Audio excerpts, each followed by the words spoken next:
بسم اللہ الرحمن الرحیم۔ ابتدا ہے رب جلیل کے ببرکت نام سے جو دلوں کے بیت خوب جانتا ہے۔ میں ہوں عاطف عارف اور آپ دیکھ رہے ہیں میرا فیس بک اور یوٹیوب چینل۔ ناظرین، آج ہمارے ساتھ موجود ہیں سینئر صحافی اور تجزیہ نگار اعجاز احمد فاروقی صاحب۔ ان سے آج 2-3 جو خبریں ہیں اس پر تجزیہ لینا چاہوں گا، کیونکہ یہ بہت اہم ٹاپک ہے عام انتخابات کا۔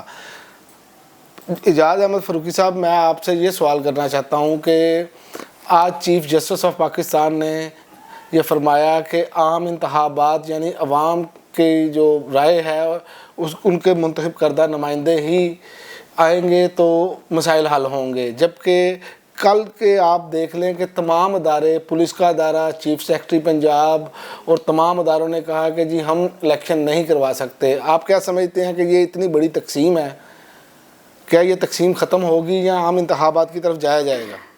اصل میں مسئلہ یہ ہے کہ جو چیف جسٹس صاحب نے آج بات کی ہے کہ الیکشن ہونے چاہیے اور عوام کو ہی ان کا اپنا مینڈیٹ لینا چاہیے، مسائل کا، معاشی مسائل کا اور سیاسی بحرانوں کا حل یہی ہے۔ لیکن جو اس وقت تقسیم پیدا کی ہے اداروں کے درمیان، یہ ادارے اپنے مینڈیٹ کے اوپر آگے یہ بات نہیں کر رہے، ان سے کروایا جا رہا ہے۔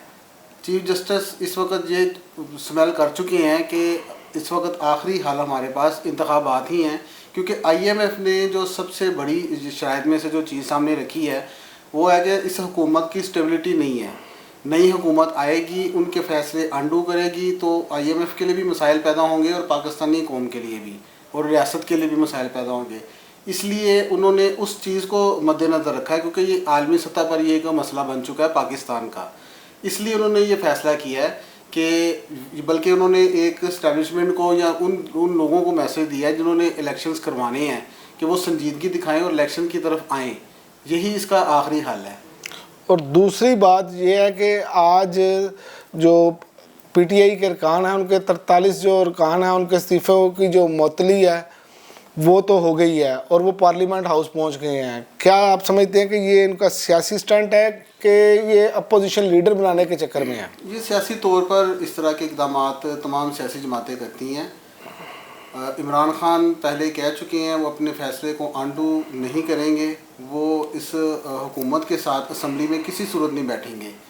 وہ اپنے پتے کھیل رہے ہیں اور انہوں نے انگیج کیا ہوا ہے تمام سیاسی جماعتوں کو کہ وہ اپنے پتے کھیلتے ہیں اور اس کے بعد پھر وہ ان کے کورٹ میں گیند پھینک دیتے ہیں اور وہ اس پہ باتوں کا سلسلہ اور سیاست کا سلسلہ ان کا چلتا رہتا ہے۔ جو ان کے اپنے مقاصد ہیں وہ پورے ہوتے ہیں۔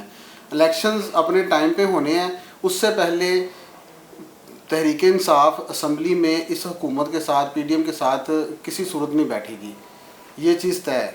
لیکن وہ اپنی ایک سیاسی برتری ثابت کرنے کے لیے جو انہوں نے ایک فتح حاصل کی ہے عدالت سے، جو انہیں کامیابی ملی ہے، اس برتری کو دکھانے کے لیے یہ سارا کچھ ہو رہا ہے۔